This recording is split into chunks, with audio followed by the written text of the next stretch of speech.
ಹೇಳುದಿತ್ತು ಕೆಲವು ಸಲ, ಒಳ್ಳೆಯವ್ರನ್ನೆಲ್ಲ ದೇವ್ರು ತಕೊಂಡ್ಬಿಟ್ಟ, ಪಾಪಿ ಚಿರಾಯು ಅಂತೆ. ನಾವೆಲ್ಲಂತ ಚಿರಾಯುಗಳಾಗಿ ಇದ್ದೇವಲ್ಲ ಪಾಪಿಗಳು. ಯಾವಾಗ್ಲೂ ನಾವು ಅವ್ರ ಜೊತೆಲಿ ಹೋಗ್ಬೇಕಿತ್ತು, ಅಂತವ್ರ ಜೊತೆ ಆ ಭಾಗ್ಯ ಭಗವಂತ ನಮ್ಗೆ ಕೊಡ್ಲಿಲ್ಲಲ್ಲ. ಅಷ್ಟು ದೊಡ್ಡಕ್ಕೆ ನಾವು ಇರ್ಲಿಲ್ಲ ಬಿಡಿ, ಅಂತ ಯಾವುದೋ ಒಂದು ವಿಭಾಗದಲ್ಲಿ ಇರ್ಲಿಲ್ಲ ನಾವು. ಅವರಷ್ಟೇ ನಿಮಗೂ ಹೆಸರು ಇದ್ದಿದ್ ಬಿಡಿ, ರಾಜೇಶ್ ಶೆಟ್ರು ಇರ್ಬೋದು. ಅಲ್ಲ ಸಾಕಾಗುದಿಲ್ಲ ರೀ, ಹೆಸರು ಇರುವಾಗ್ಲೇ ಹೋದ್ರೆ ಅದೊಂದು ಬಿಸಿ ಬೇರೆ. ಹೆಸರು ಅಳಸಿ ಹೋಗಿ ನಾವ್ ಯಾಕೆ ಇರ್ಬೇಕು ಹೆಂಡತಿ.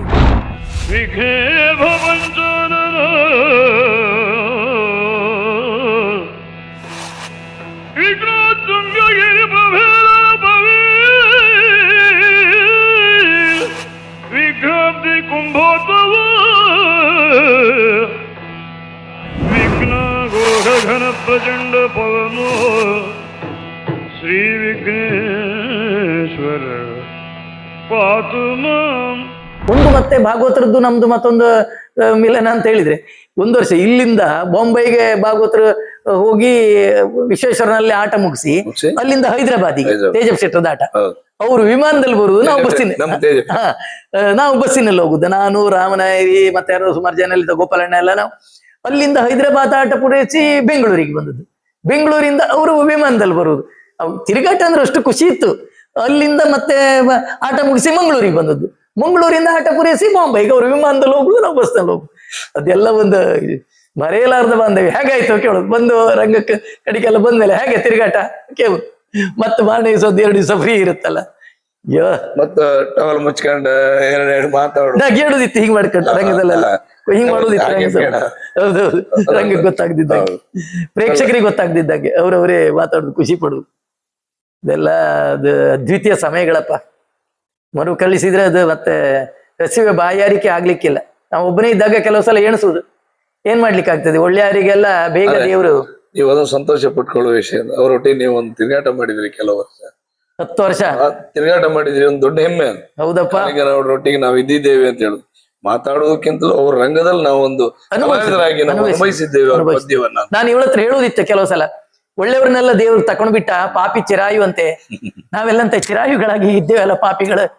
ಯಾವಾಗ್ಲೂ ನಾವು ಅವ್ರ ಜೊತೆಲಿ ಹೋಗ್ಬೇಕಿತ್ತು, ಅಂತವ್ರ ಜೊತೆ ಆ ಭಾಗ್ಯ ಭಗವಂತ ನಮ್ಗೆ ಕೊಡ್ಲಿಲ್ಲಲ್ಲ. ಅಷ್ಟು ದೊಡ್ಡಕ್ಕೆ ನಾವು ಇರ್ಲಿಲ್ಲ ಬಿಡಿ, ಅಂತ ಯಾವುದೋ ಒಂದು ವಿಭಾಗದಲ್ಲಿ ಇರ್ಲಿಲ್ಲ ನಾವು. ಅವರಷ್ಟೇ ನಿಮಗೂ ಹೆಸರು ಇದ್ದಿದ್ ಬಿಡಿ, ರಾಜೇಶ್ ಶೆಟ್ರು ಇರ್ಬೋದು. ಅಲ್ಲ ಸಾಕಾಗುದಿಲ್ಲ ರೀ, ಹೆಸರು ಇರುವಾಗ್ಲೇ ಹೋದ್ರೆ ಅದೊಂದು ಬಿಸಿ ಬೇರೆ. ಹೆಸರು ಅಳಸಿ ಹೋಗಿ ನಾವ್ ಯಾಕೆ ಇರ್ಬೇಕು, ಹೆಂಡತಿಗೋ ಮಕ್ಕಳಿಗೋ ಯಾರಿಗೋ ಭಾರ ಆಗಿ 65-70 ನಂತರ ಯಾರು ಬದುಕಬಾರದ್ರಿ. ಅಲ್ಲ ನಮ್ಮಿಚ್ಛೆ ಅಲ್ಲ ಬಿಡಿ, ಆದ್ರೂ ಅಂತದ್ದೆಲ್ಲ ಒಂದು ಅನರ್ಘ್ಯ ರತ್ನಗಳನ್ನು ಕಳ್ಕೊಂಡೇವಲ್ಲ ಅಂತ ಯಕ್ಷಗಾನದ ಕುರಿತು ತುಂಬಾ ನೋವಾಗ್ತಾ ಇದೆ ನಮ್ಗೆ. ಈಗ ನಾನು ಯಕ್ಷಗಾನ ನೋಡುವುದಿಲ್ಲ ಅಂತ ಯಾಕೆ ಕೇಳಿದ್ರೆ ಅದು ಒಂದಿರ್ಬೋದು. ನನಗೆ ಎಷ್ಟೋ ಜನ ನೋಡುದಿಲ್ಲ ಈಗ. ನನಗೆ ಹೋದ್ಮೇಲೆ ನಂದೀಗ ಭಾಗವತರು, ಕಿಶನ್ ಹೆಗಡೆ ಕೆಲವರೆಲ್ಲ ಹೇಳ್ತಿದ್ರು, ರಾವಿ ಶೆಟ್ಟಿನ ಮಾತಾಡಿಸ್ಬೇಡಿ ಮಾರೆ, ಹರ್ಕ್ ಬಾಯ್ ಅವ ಎಂತಾರು ಹೇಳಿಬಿಡ್ತಾ. ನಾವು ಹೋಗುದಿಲ್ಲ ಈಗ. ಹೋದ್ಮೇಲೆ ಭಾಗವತರ ನೀವೇ ಕೇಳಿದ್ರಿ, ಎಂತ ಆಯ್ತಾ ರಾವಿ ಶೆಟ್ಟಿ ಆಟ ಎಂತ ಆಯ್ತಾ ಕೇಳಿದ್ರಿ. ಸಡನ್ ನಮ್ಗೆ ಬಂದು ಹೋಗ್ತದೆ, ನಮ್ಗೆ ಗೊತ್ತಿಲ್ಲದೆ ಬರುವುದು. ಆದ್ರೆ ಮಾತು ಹಾಗೆ ಇರ್ತದೆ. ವ್ಯಕ್ತಿ ರಾವಿ ಶೆಟ್ಟಿ ಹಿಂಗೆ ಹೇಳ್ದ ಅಂತೇಳಿ ಇರ್ತದೆ. ಒಣ ನಿಷ್ಠೋರೆ ಯಾರಿಗೆ ಬೇಕು, ಇಲ್ಲ ಹತ್ರ ಆದ್ರೂ ನಾವು ಹೋಗುದಿಲ್ಲ. ಅದಕ್ಕೆ ಭಾಗವತಿಗೆಯಲ್ಲಿ ಅನುಭವಿಸಿದವರು ಪ್ರತಿಯೊಬ್ಬರ ವ್ಯವಸ್ಥೆಗಳು ಹಾಗೆ ನಾನ್ ಕಂಡಂತೆ. ಹೀಗಾಗಿ ಅಂದ್ರೆ ಅದು ಅನುಭವಿಸಿದವ್ರಿಗೆ ತುಂಬಾ ಕಷ್ಟ. ಈಗ ಒಟ್ಟು ನಾವೆಲ್ಲ ಪದ್ಯ ಹೇಳ್ತೇವೆ, ಅವರು ಏನೋ ಚುಚ್ಚು ಚುಚ್ಚು ಚುಚ್ಚು ಚುಚ್ಚು, ಅದು ಸೂಕ್ಷ್ಮ ಸೂಕ್ಷ್ಮ. ಅದು ಮತ್ತೆ ಈಗ ಆಟ, ರಂಗದ ಕಲಾವಿದ್ರಂಗ ಆಟ ಅಂದ್ರೆ ಆಟ. ಮೊನ್ನೆ ಕಳೆದ ವರ್ಷ ನಮ್ಮಲ್ಲಿ ಒಂದು ಆಟ ಆಯ್ತು, 4 ಮೇಳದ ಆಟ ಆಯ್ತು. ಈ ಯುವ ಕಲಾವಿದ್ರು ಯಾರ ಹೆಸರು ಬೇಡ ಬಿಡಿ, ಕರ್ಣಪರ್ವ ಪ್ರಸಂಗ ಇಟ್ರು. ರಂಗಕ್ಕೆ ಬರ್ತಾ ಬರ್ತಾ ತಾಳಮದ್ಲೆ ಪ್ರಸಂಗ ಕಣಂಗ್ ಶುರು ಮಾಡಿದ್ರು.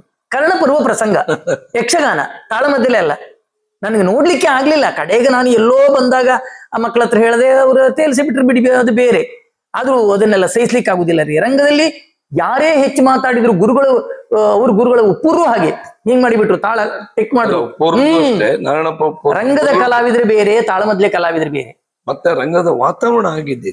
ಅಯ್ಯೋ, ನೋಡ್ರು ಉಪ್ಪೂರು ಇರುವಾಗ ವಾತಾವರಣ ಸೃಷ್ಟಿ ಮಾಡ್ತಾ ಇದ್ರು. ಮತ್ತೆ ಜನವನ್ನ ಅವರು ಅನುಭವಿಸ್ತಾ ಇದ್ರು, ಜನವನ್ನ ಅಲ್ಲಾಡ್ಲಿಕ್ಕೆ ಬಿಡ್ತಾ ಇಲ್ಲ. ಈಗಾಗಲ್ಲ. ಈಗ ನಾವು ಒಂದ್ ಗಂಟೆ ಪದ ಆಯ್ತೇನಪ್ಪ, ಒಂದ್ ಚಾ ಕುಡ್ಕ ಮನಿಗಪ್ಪ, ಹಂಗಿರುವುದಿಲ್ಲ. ಇನ್ನೊಂದು ಗಳಿಗೆ ಕಂಡ್ಕೊಂಡಪ್ಪ ಮಾರೆ, ಬೆಳಗಿನ ಜಾಮಕ್ಕೆ ಅದೊಂದು ಕಾಮದೇ ಒಂದು ಇದು ಎನರ್ಜಿ, ಎಕ್ಸ್ಟ್ರಾ ಎನರ್ಜಿ. ಅದ್ಯಾವ್ದು ಬೆಳಗಿನ ಜಾಮಕ್ಕೆ ಒಂದು ಶ್ರುತಿ ಮೇಲೆ ಒಂದು ಬಿಳಿ ನಾಲ್ಕರಿಗೆ ಆ ವಾದನದಲ್ಲಿ ಪ್ರತಿಯೊಬ್ಬ ಪ್ರೇಕ್ಷಕನ ಯಾವ್ದು ಸ್ಟ್ರೆಚರ್, ಈ ಯಕ್ಷಲೋಕ ಸಂದರ್ಶನ ಆಗ್ತಿತ್ತು ಅವಾಗ. ಯಕ್ಷಲೋಕ ಸಂದರ್ಶನ ಯಾವ್ದು ಎಲ್ಲಿದ್ದೆ ಅಂತ ಮರ್ತು ಬಿಡ್ತಿದ್ರು, ಎದ್ಕೊಂಡು ಹೋಗುವಾಗ ದಾರಿ ತಪ್ಪಿ ಎಲ್ಲೆಲ್ಲ ಹೋದದ್ದೆಲ್ಲ ಉಂಟಂತೆ.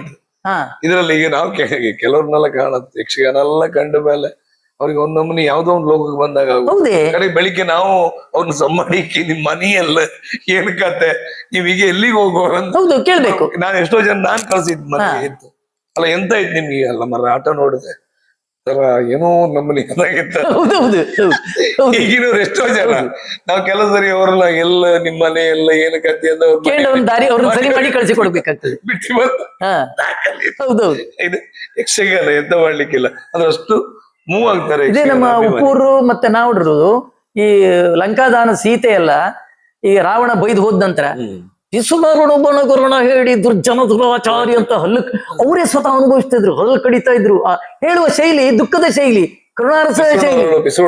ಪಿಸುಣರು ಪಿಸುಣ ಬಣಗುರುಣ ಹೇಳಿ ದುರ್ಜನ ದುರಾಚಾರಿ ಅಸುರನೊಳಗ ಅದಮ್ಮ ನೀಚ ಬ್ಲೋಮನ ಆ ತುರ್ಯಾವಸ್ಥೆಯಲ್ಲಿ ಏನು ಅಬಾ ಅಲ್ಲಿ ಕೂತವನಿಗೆ ಹೇಗಾಗ್ಬೇಕು ಅವ ಅದನ್ನ ಅನುಭವಿಸ್ಬಿಟ್ಟು ಅವರೇ ಅಷ್ಟು ಅನುಭವಿಸ್ಕೊಂಡು ಹೇಳುವಾಗ ಸೀತೆ ಮಾಡಿ ಕುಂತವೆ ಅಂತ ಮಾಡ್ಬೇಕು. ಇದೆಲ್ಲ ಪ್ರೇಕ್ಷಕರು ಅಷ್ಟು ಅನುಭವಿಸ್ತಾ ಇದ್ರು.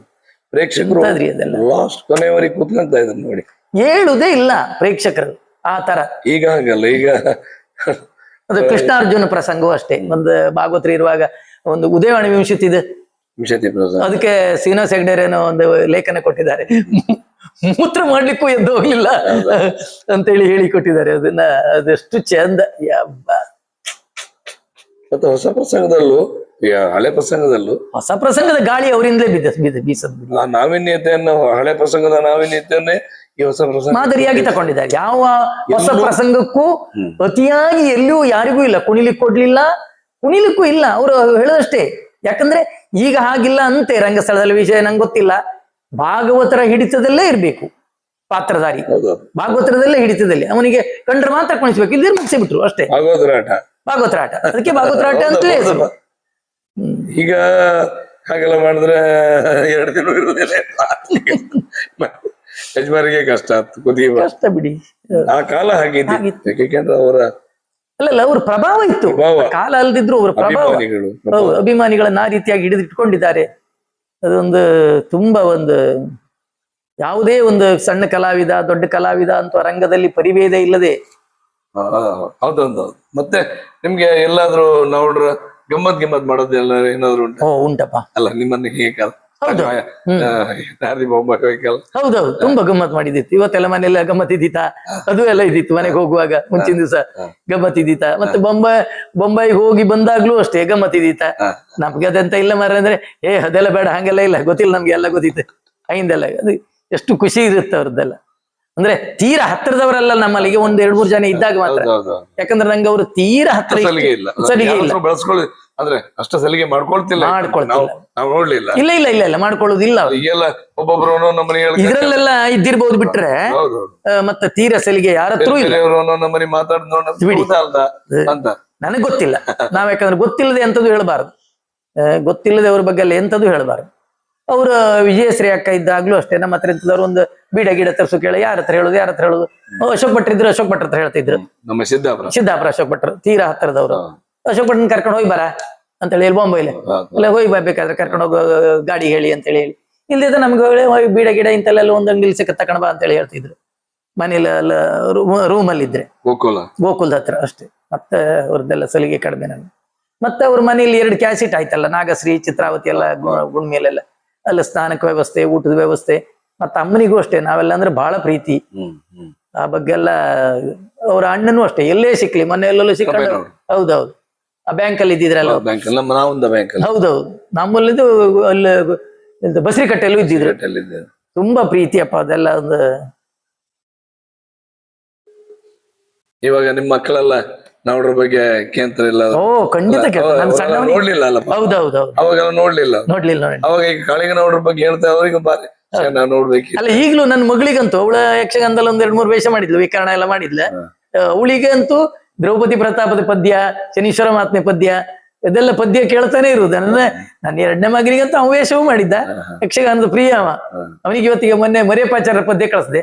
ಎಲ್ಲ ಪದ್ಯ ಹೌದ, ಆದ್ರೂ ನಾವ್ರ ಪದ್ಯ ಕೇಳ್ದಂಗ ಆಗುದಿಲ್ಲ ನಮ್ಗೆ. ಮೊನ್ನೆ ಒಬ್ರು ನಮ್ಮ ಸಂದರ್ಶಕರ ಒಬ್ರು ಫೋನ್ ಮಾಡಿ ಸರ್ಪಾಡಿ ಶಂಕರನಾರಾಯಣ ಕಾರಂತರ ಮಗ ಫೋನ್ ಮಾಡಿದ್ರು. ಹಾ ಹಾ ಅವರು ನಾನು 3ನೇ ಕ್ಲಾಸಿಗೆ ಹೋಗ್ತಾ ಇದ್ದೆ ಅಮ್ಮ ಇಲ್ಲ ಹಾ ನಾವ್ರ ಬಗ್ಗೆ ತುಂಬಾ ಎಮೋಷನಲ್ ಆಗಿ ಫೋನ್ ಮಾಡಿ ಹಾ ಹಾ ನಾ ನಂಬರ್ ತಕೊಂಡ್ ಫೋನ್ ಮಾಡ್ತಾ ಇದ್ದೆ, ನೀವು ಕಾರ್ಯಕ್ರಮ ಮಾಡ್ತಾ ಇದ್ರಿ. ಹಾ ನೋಡ್ರು ಮಹಾರಾಜ, ನಾವೆಲ್ಲ ನೋಡುವ ಯೋಗ ಇಲ್ಲ ನಮ್ಗೆ ಸರಿಯಾಗಿ. ಖಂಡಿತ ಖಂಡಿತ. ನಾವೀಗ ಕೇಳ್ತಾ ಇದ್ದದ ಅಷ್ಟೇ. ನೀವ್ ಈಗೆಲ್ಲ ನೀವ್ ಹೇಳದ್ ನೋಡಿದ್ರೆ ನಮ್ಗೆ ದೇವರೇ ನಾವು ಭಾಗ್ಯವಂತರಲ್ಲ. ಅಲ್ಲ ನೀವೆಲ್ಲ ನೋಡಿದಿರ್ಬೋದು, ಹೌದು ಹೌದು ಅವರೊಟ್ಟಿಗೆ ಇದ್ದವರು ಅವರ ಯೋಗಗಳು ಹೌದು ಅವ್ರು ಅದೇ ಮಾತಾಡ್ತಾ ಇದ್ದಾರೆ. ಮೊನ್ನೆ ಫೋನ್ ಮಾಡಿದ್ರು. ಅದು ಎಷ್ಟು ಮಕ್ಕಳ ಬಗ್ಗೆ ಪ್ರಭಾವ ಪರಿಣಾಮ ಆಗಿದೆ ಮನಸ್ಸಿನ ಮೇಲೆ. 3ನೇ ಕ್ಲಾಸ್ ಶಾಲೆ ಹೋಗ್ತಾ ಇದ್ದೆ ಹಾ ನಾವ್ರ ಬಗ್ಗೆ ನೋಡಿ ಮತ್ತೆ